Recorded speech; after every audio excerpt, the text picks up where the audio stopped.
welcome to the Bullcast Podcast. I'm Katie Pickler, and with me is Cort Winsett. Hello, Katie. And Cameron Spin. How you doing? Ew. Yeah, you know. Oh, I don't like that. No, it's good. Anytime I get to hang out with you two, it's a good day. Well, you know, when your spirit animal is Eeyore, how good can any one day be? So if Eeyore is your spirit animal, what's the polar bear? It's all right. I mean, you know, polar bear just makes me happy. No, I like it. But they're really vicious, actually. Oh, yeah, they're. You don't play with polar bears. Yeah, you don't mess around with the polar bear. Polar bears eat other polar bears. I mean, they don't mess around. It's one of those F around and find out kind of things. Today's a big day, isn't it? Milestone day. Yeah, we have rambled on for, what is it, 150? The big 150. 150 episodes. That's crazy. And this is the official end of season 5. And while the quality of the content may have from time to time, for at least some people, maybe possibly been questionable, the fact is that we have released 150 episodes in a row. Yeah. In other words, we have not missed a week since we started. Yep, 150 Thursdays. We've never rehashed an old episode. We've never done a best of. It is new content every week, noon on Thursday. I mean, this is our first time really kind of testing it out in the new studio. We're still not fully done.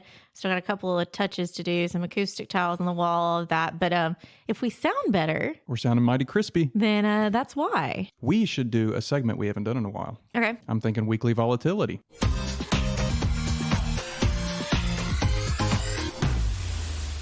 Oh, The up and the down. Our upswing and downswing for the week. Katie, you want to start? yeah. Let's see. Since we haven't done it in a while, my up, I don't think I've said it on the podcast yet, but I am one of the 40 under 40 for the Memphis Business Journal. I got the email when I was sick as a dog at home, and I'm like, did they mean this for somebody else? Like, is this just a spam? What is this? And it really took me a couple of days to be like, oh, I think I even sent it to you, Cam. I was like, is this legit? I was like, are you kidding me? Respond, Katie, respond. It's pretty fun. We did our photo shoot, and now there's an award ceremony, or I guess a little celebration ceremony coming up. So I guess that's my up. Down, I mean, we're still wrapping up tax season. It always surprises me because people just forget. We do it every year, but everyone's like, oh, it's tax season again? Like, yes, happens every sneak up on you. April. It's always here. So, I mean, that's just been a little chaotic of just kind of trying to wrangle all of that and, take care of our clients. But that would be my down, I guess. Very cool. I'll go next. So I have a 4-year-old iPhone that would only work if it was like plugged in, which was getting old. So I just got a brand new iPhone. Yay! And it feels good to be living in 2023, I should say. What did you get? The 14 Pro Max. The 14 It's still being set up as we speak. Okay. Oh. That doesn't look like a Max. I mean, that doesn't look huge. Yeah, they shrink the form factor. Still the same big screen size as the old one, but the bezels are smaller. You so fancy? So fancy. My upswing and downswing are both like financial related. My downswing would be, so as I mentioned a couple episodes ago, I was in a car accident in November, and I've been borrowing a friend's truck. Shout out to Alan. And I was going to purchase a neighbor's truck and get it all done this week, but he contacted me and said, well, the car I just got in didn't have all the bells and whistles I ordered, so it was going to be a few more weeks. I'm still going to buy that truck, but it's not going to be But you just don't have it as quickly as you want it. Yeah. You had that anticipation, excitement, and then it got pulled away. It's more just like awkwardness with the friend. Like he's letting me borrow the truck, but it's been like 3 months. I'm like, can I use it a little longer? So that's my up and down swing. Cort? My upswing is that the weather has become not depressing here in the last few days. Cheers. Yeah. I mean, like, I don't know if I could have handled another week of nothing but just pouring down rain. So the fact that it's sunny, it's in the 70s, this is my favorite kind of weather. Sunny in the 70s is about perfect. I just did a chef's kiss. It's lovely. Yeah, it's amazing. It really is a good time of year. Did you just say chef's kiss? You are so trendy. Sorry. I have kids. Anyway. I have seen Keiki post that a good bit. So as long as the sun is out, the temperature can be anywhere between like, say, 50, 55 and 70 to 75. Anything above 75, and I start to feel like it's too hot outside, and anything below 50 to 55, I feel like it's a little too cold. But if the sun is out in that temperature range, then I'm a pretty happy man, and it is out It has been out for a few days now, and it is in the right kind of range. I agree. I was telling Abby the other day, I was like, my happy temperature is 67 degrees and sunny. Mm-hmm. Wonderful. Yeah, it's pretty amazing. You're only going to be happy for a couple of weeks then because the Memphis heat is coming. Yeah. Well, you can't do anything about Memphis heat at this point. Or Time of year where your legs burn to your seats. Love it. So downside is all that rain that just went away that I was just mentioning. It did some property damage for us, and so we're having to deal with fixing some pretty severe property damage just from really not even like the last few days of rain. We're talking like the last month. It has just been flood after flood of rain here, and it really did a number on our property. So Literally raised your pool out of the ground. Yeah. You raise me up. Well, that was our weekly volatility.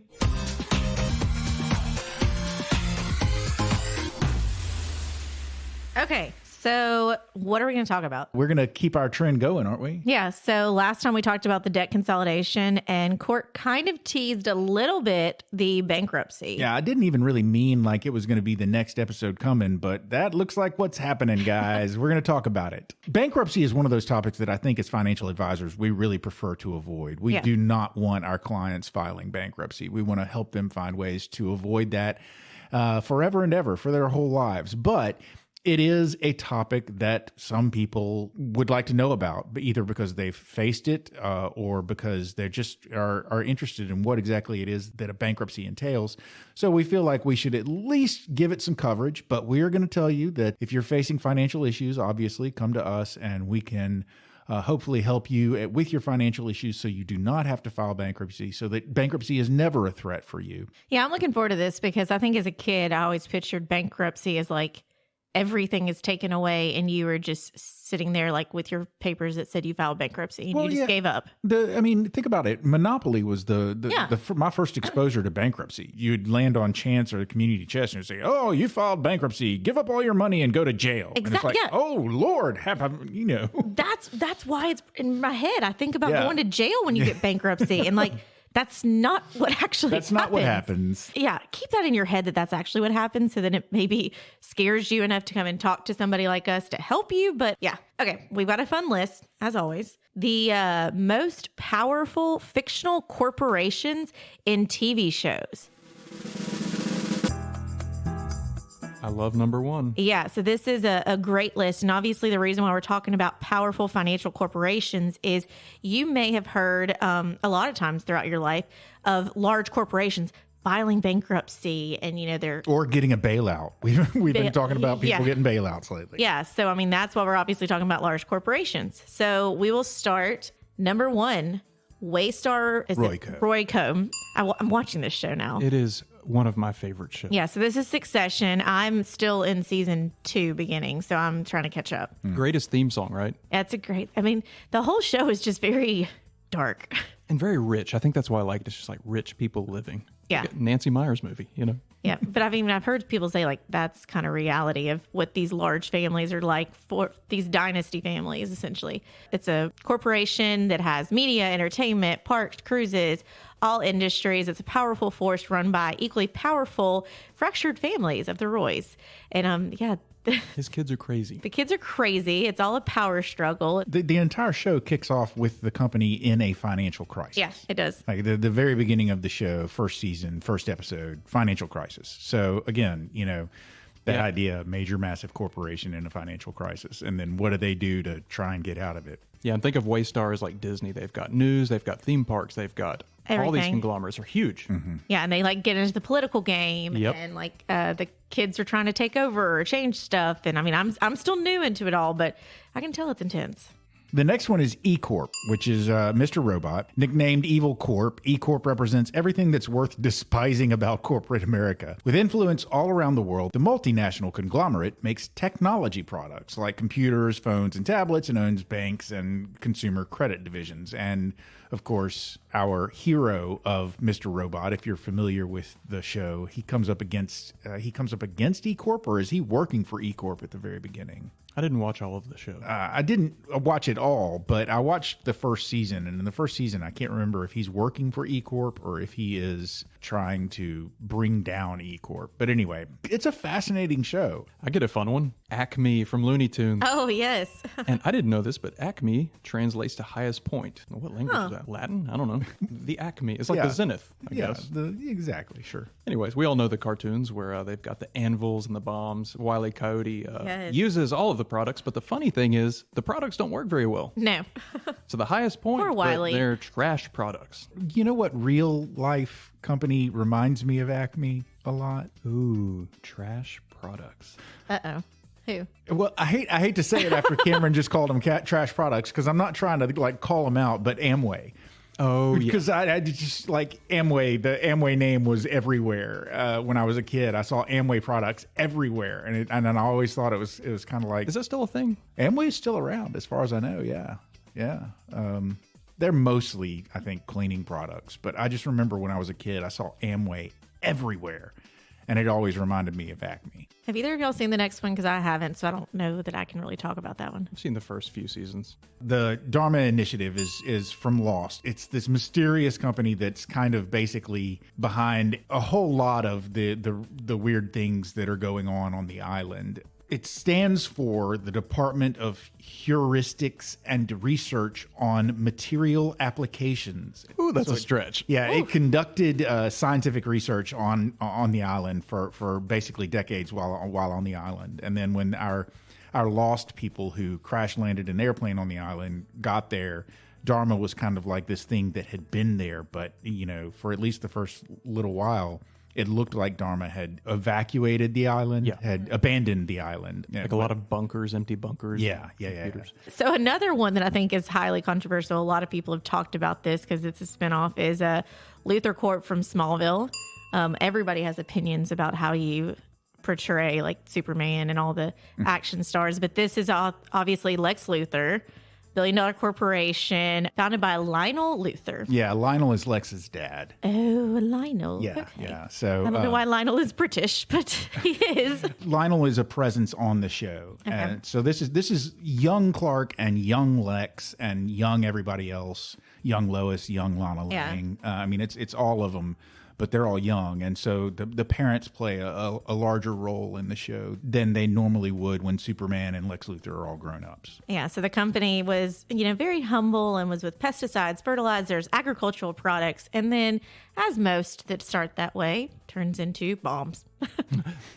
Weapons, biotechnology, Bombs. communication products, electronics, and even pharmaceuticals. Of course. Because, you go from soil to pharmaceuticals. Right? And as is a theme with a lot of our other companies, they do run into some financial troubles over the course of many seasons. I think Smallville aired for 10 seasons, and it had financial struggles over those 10 seasons. So there's kind of a theme going on here. A lot of these companies not are just big fictional corporations and TV shows, but they're also big fictional corporations that had a lot of financial problems. Which is kind of telling of all corporations. Like, they're so big that one small move in the wrong direction and it can really change a lot of stuff.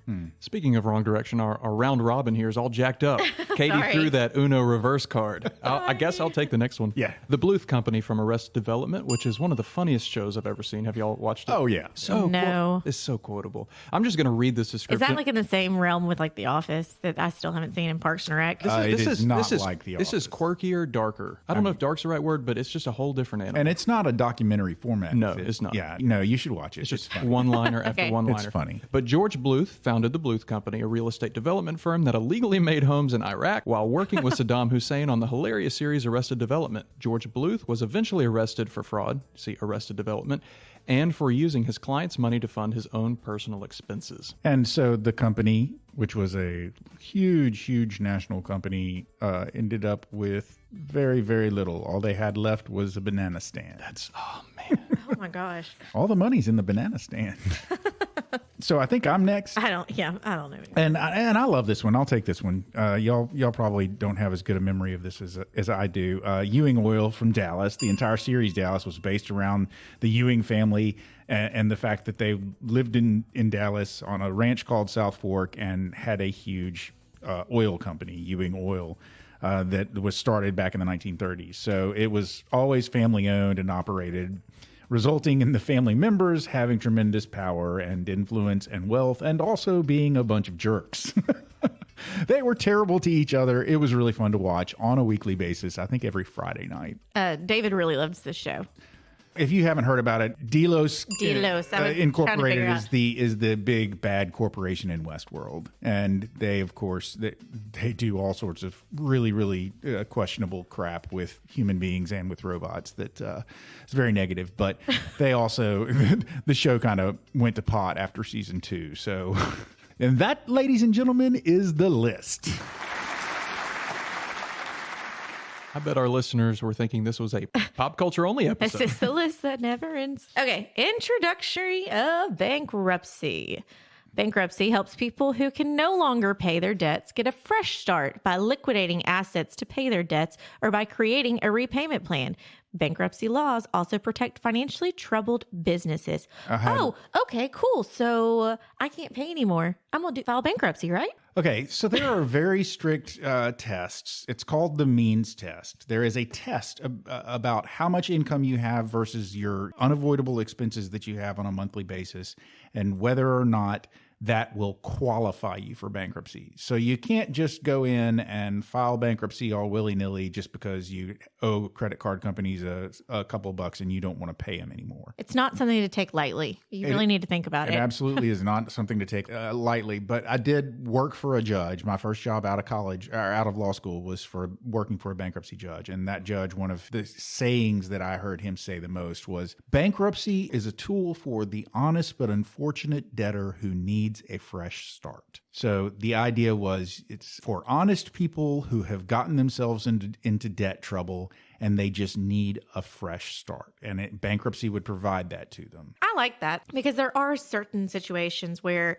someone would never be able to pay back. Medical debt. Yeah. Huge cause of bankruptcy filings is medical debt. And that's really not, it's not like somebody's going out there and going, hey, I'm going to charge up a bunch of money at a hospital. Usually you went to the hospital because you were sick. Something unfortunate Yeah, happened. I like that definition because it doesn't vilify the people immediately. Yeah. No. Because there is a stigma with bankruptcy. It's like, oh, they don't know what they're doing. They're right. frauds. You're right. There is. Yeah. We go back to Monopoly. Monopoly has put this in our brain like you were a bad person, or it's kind of one of those like, oh, they just took the easy way out.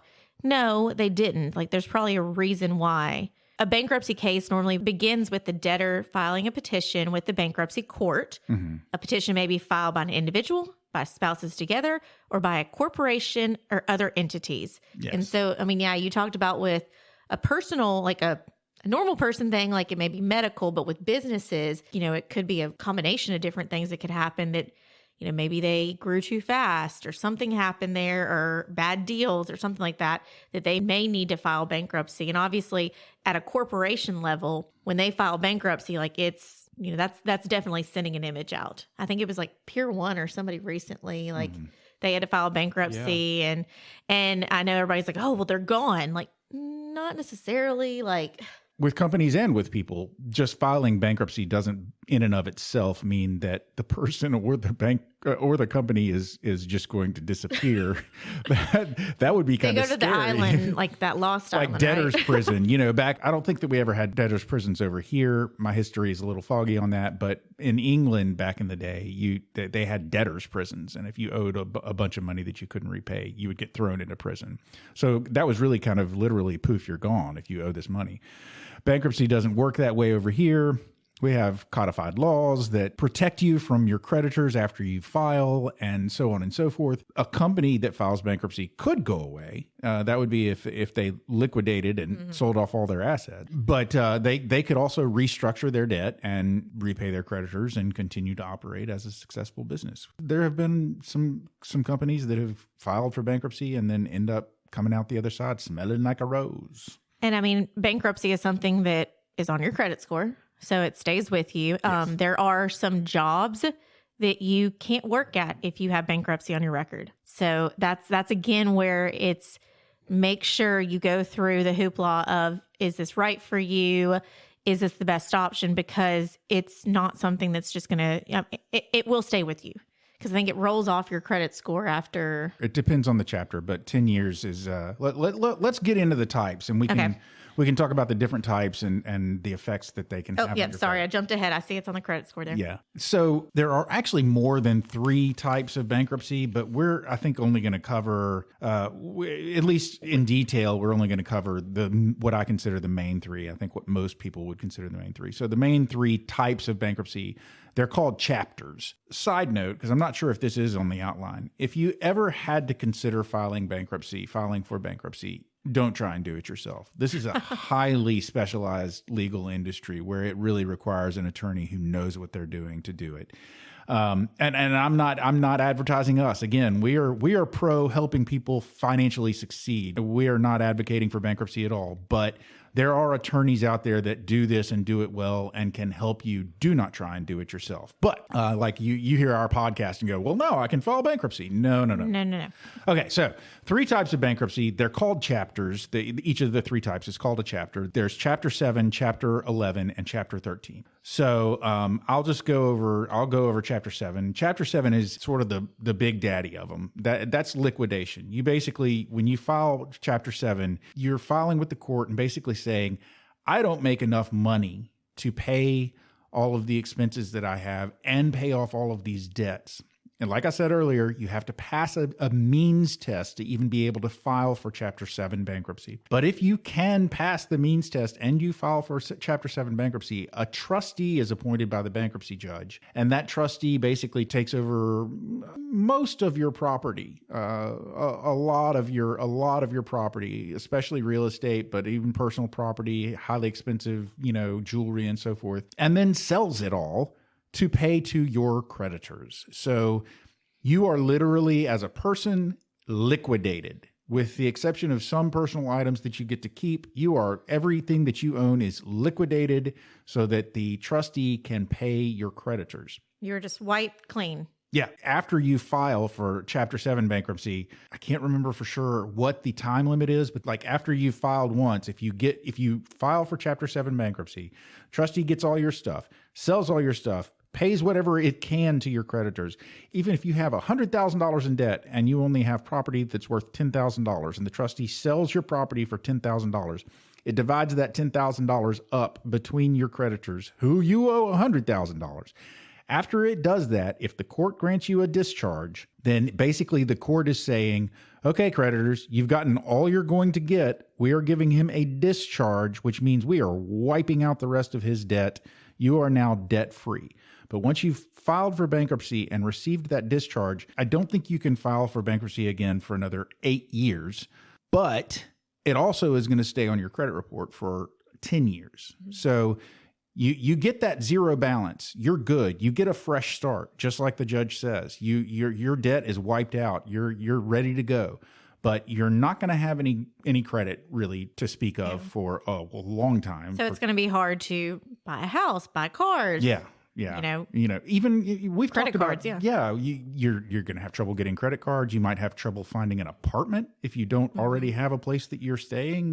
Because apartments can look at your credit score. It can really have a negative impact on you. But at least you're debt free. If you can stay debt free and earn money and have a place to live, then you can live that out, and eventually you can build your credit score back up. So that's Chapter 7. Crazy to me that somebody would file for 7 and then have to file again. Bankruptcy is intended for the honest but unfortunate debtor, but that doesn't mean that's the only type of person or company that uses it. Yeah, I would be like, okay, you're a repeat offender here? Come on. Okay, Chapter 13. This is the repayment plan, and it's basically reorganizing your debt.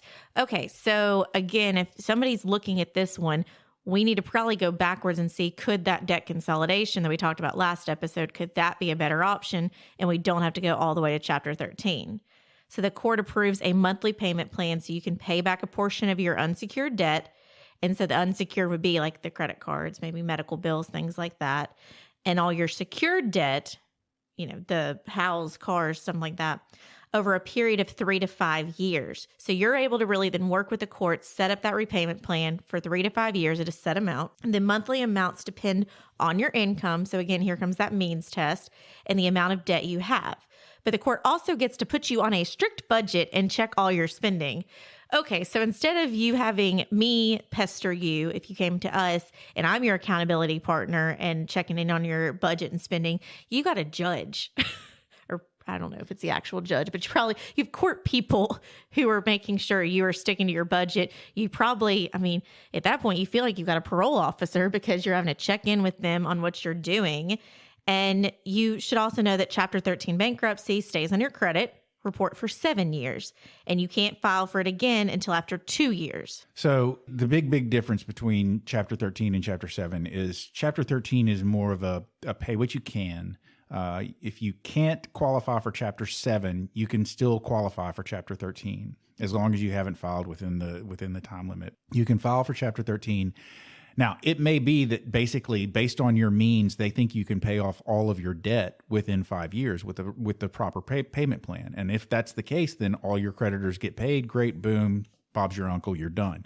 But if for some reason they think that you can't pay off your creditors, then whatever your creditors get over the course of that next 5 years, because repayment plans are based on a 5-year period. If you don't pay them everything that you owed them in the next 5 years, but you stick to your plan and pay them whatever you agreed to pay them, then at the end of that 5 years, again, you receive a discharge, which means your debt is zero, and you can go on about your merry way. Now, the thing is, during that time, while you're in that 5-year period making that repayment, if you wanted to go buy a car or any sort of major items, anything like that, you've got to get judge approval, and that can be tough. Yeah, for sure. And then the next is Chapter 11, aka large reorganization. And like the name states, it's for businesses or organizations.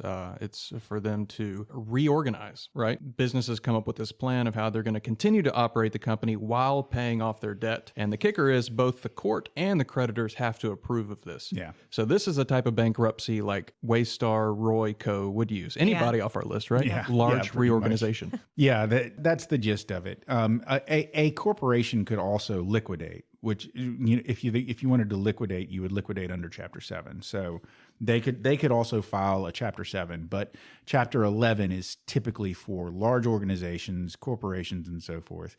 And basically, you go, hey guys, yeah, we're in real bad financial trouble, but we've got a plan to fix it. And you present that plan to the judge and your creditors, and if they say like, okay, yeah, we'll let it slide, then you can keep going. Cort, you said there's a ton of different ones.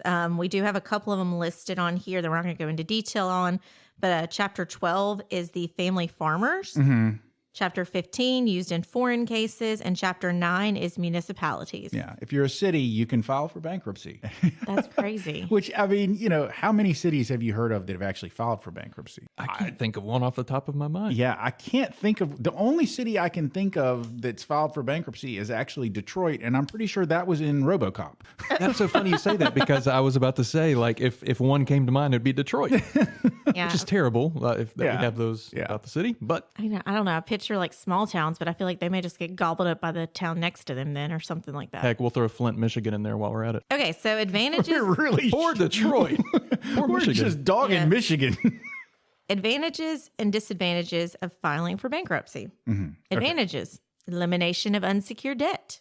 Protection from creditor harassment. Once you file for bankruptcy, there is something called the automatic stay, which is automatic. As soon as you file your petition, the automatic stay is put in place. And any creditor that harasses you to pay off your debts after that automatic stay has gone in place, they can get in trouble. Mm-hmm. Because they are actually, by acting to try and collect their debt outside of the bankruptcy court, they are acting in contempt of the court and contempt of the automatic stay, so they can get in trouble. So that is a legitimate protection if you're being harassed by creditors. That is a big reason that some people file for bankruptcy, is to get that creditor harassment to stop. Well, and on that, spam has gotten really bad, and people taking advantage of people have gotten really bad. And so if someone is calling you, I'm thinking of a case that Cort and I helped a client out with, that this school kept calling saying, you owe this debt, and he's like, I've graduated 10 years ago. Like, I paid all my stuff. It's paid off. And push into those. If you really if somebody's calling saying you owe money and they're threatening and they're harassing, like, you have a right to require paperwork to, get all of that before you just pass over your payment information. But too many people, it's like, hey, you owe this money and you may be busy. And you're like, oh, okay, yeah, sure. And then that's where you get hacked and people get your information, or they just get that payment and you've paid it off and you really didn't have that debt. So that's just a side note about creditors. And you think about going to collections. And I know that I went to the doctor's office the other day and they said, oh, well, you have a $50 bill that you haven't paid. And I was like, I just paid like a $500 bill the other day and I've been next door at PT every 2 days a week. What are you talking about? And they're like, oh, well, it's in collections. I'm like, what? And they're like, oh. So don't freak out about that stuff, because they had an old bill that they had never sent me. Oh. And I'm like, I've paid the last 4 bills that had been sent after that. Did you not look into that? So just push back on people. That's my takeaway with that. Like, ask questions, because of course they're like, oh, okay, yeah, I'll take your card. I'm like, yeah, don't talk about sending me to collections. Shut up. No. Push back and don't click on unknown links. Exactly. Okay, so next advantage, a fresh start. We've mentioned that. Then after a fresh start, you've got the ability to keep certain assets. Like I said, some of your personal items and up to whatever your homestead exemption is, you get to keep. So you may not lose your house and so forth. And then finally, time frame. A bankruptcy can be completed relatively quickly depending on what type you file. Like I said, if you file a 13, then you're at a minimum, you're probably going to be going for 3 years, and usually people go for 5. And then if you file a 7, it can be finished pretty quickly if you cooperate and they can sell all your assets really quickly. But I am familiar with a bankruptcy that's going on right now that's been going on for, I think, almost 3 years. So they also can last, and that's a Chapter 7. So they also can last a while. But there are also disadvantages to a bankruptcy. Bum, bum, bum. Yeah. And the first one is what we've talked about. It negatively impacts your credit score. Yeah, I think that's the most obvious. Yeah. If you go back to our credit score episode, that is a super important number that sticks with you, that you are going to need for the rest of your life. So much. And if you file for bankruptcy, it takes a lot of time and dedication to build that back up. Yeah. Loss of assets. Yeah. If you have to get to this point, you're losing that precious car you love and that house and, grandma's jewelry, all of that. It's gone. Again, I think this is something that we've really hit on today, but another one is that social stigma. And I don't think that under every circumstance it's necessarily fair that there is a social stigma. Some people are really genuinely just honest but unfortunate debtors, but there is a social stigma, and that's not going to go away just because you feel like, you didn't really deserve the situation you're in. That's just the way other humans are reacting to you and to the fact that you filed bankruptcy. And that can be difficult for somebody to deal with. Blame Monopoly. Indeed. It's been brainwashed. It's all Monopoly's fault. Yep, totally. Legal fees, obviously, as Cort said, you don't need to try this by yourself. You've got to get a strong legal team behind you so that you get what is best for you. Because obviously, you could end up filing the wrong form of bankruptcy and then be in even a bigger mess. And it could have been what if you could have done the repayment plan one instead of the liquidation one? And so you could have saved yourself that heartache of not having to liquidate your house and car. So, but it's going to be expensive. To have someone who knows what they're doing, you've got to pay them for their time, their efforts, their knowledge and education they've had all these years. You've got to pay for. So, yeah, expensive. It's expensive to file for bankruptcy, which is kind of crazy to think about that. Yeah, but it is. I think an obvious result of your credit score falling is this last one, which is limited access to credit. Your credit score is going to be down. People aren't going to be giving you credit left and right after you file for bankruptcy. So what do you do instead? Be financially responsible to start. And even if you are financially responsible, sometimes you may hit upon a rough spot that's not your fault. If that happens, you can look into debt consolidation. The whole reason we did this bankruptcy episode is because we just did a debt consolidation episode last week. So debt consolidation is an option. You go to credit counseling and get help there. Do a debt settlement with your creditors. Instead of filing for bankruptcy, contact your creditors directly or through a representative and see if they'll negotiate a settlement of that debt so that you can pay them directly and not have the bankruptcy on your record. Those are all options, but obviously also your financial professionals are there to help you get through what you can and cannot afford. And so if you find yourself in a situation where you have some debt and you're not sure what to do about it, I think the first place you start is with that financial advisor. If you've got somebody who's acting as a financial fiduciary for you, then you can go to them and say, hey, look, I've got this debt. I've got this problem. It's really starting to hurt me. And a good financial planner can help you come up with a budget to help you make those payments, to help you pay off all of those creditors, and to get out of that debt, and then to build for your future. I mean, building off of that, the whole time you're talking about this is why we preach to people of the emergency fund, because life is going to happen. You cannot predict. You do not have a crystal ball that's going to tell you you're going to have a major medical something happen or you're going to lose your job. So that's why we preach to people, have that emergency fund, because life is going to happen. That is a guarantee. Life is going to smack you in the face. So you need to do what you can to prepare. And so that's kind of laying the groundwork so that you don't have to go through debt consolidation or talk about bankruptcy. And yes, I know that's easier said than done, but try and just do something, even if you a couple of bucks a month or something, put it aside for a life happens. That's such a good point, Katie. It all starts with planning for things that haven't happened to you yet. And so you have that safety net beneath you that you are confident in when something does happen, that you'll be prepared for it. That's almost a glaring thing to not talk about. Well, and unfortunately, we're having a lot of people we're talking to and coming off of, again, there's going to be books written about the COVID years of the economy because we're still dealing with that.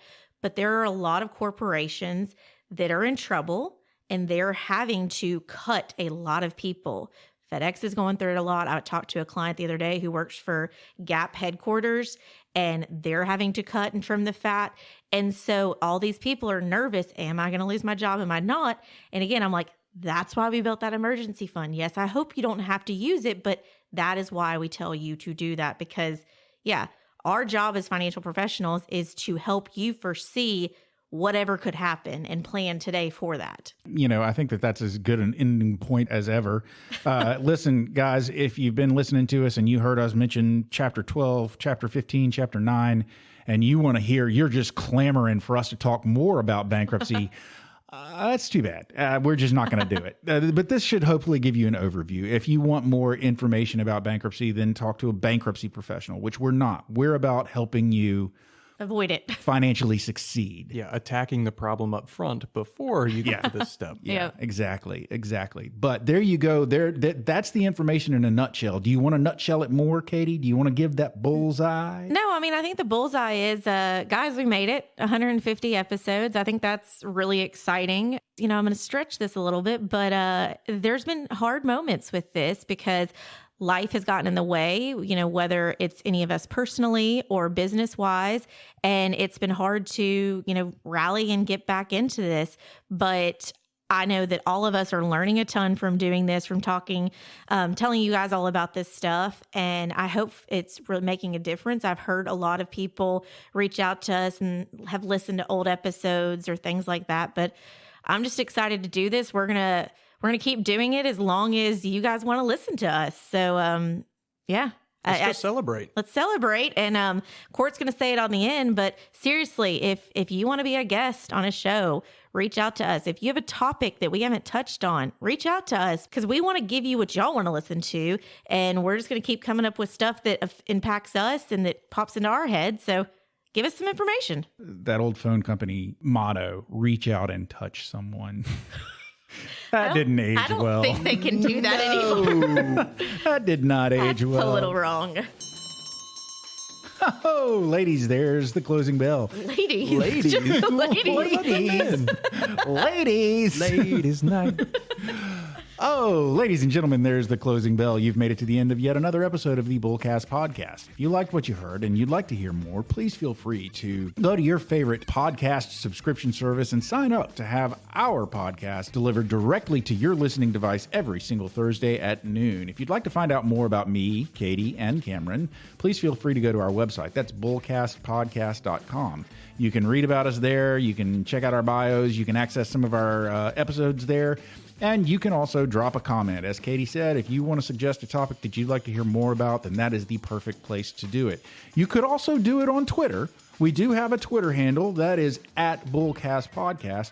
And if you go to that website and you see pictures of us and you just want to see more, we've got an Instagram handle where we post pictures, and that handle is @BullCastPodcast as well. We also have a Facebook fan page, so if you want to check that page out, it is Bullcast the Podcast on Facebook. And finally, we are financial professionals. We've mentioned probably to you a million dozen times over the last 150 episodes that we work at a place called Pickler Wealth Advisors. And if you'd like to find out more about that company, find out about us, our amazing team, and our boss, David Pickler, please feel free to go to that website. That is picklerwealthadvisors.com. That's advisors with an O. Not an E. Ladies and gentlemen, I don't know what that was from Katie, but it was amusing. That's why I'm chuckling. For now, I've given you plenty to go on with. So for now, I'm Cort. I'm Katie. I'm Cam. Let's go get some drinks. Ding dong. We out.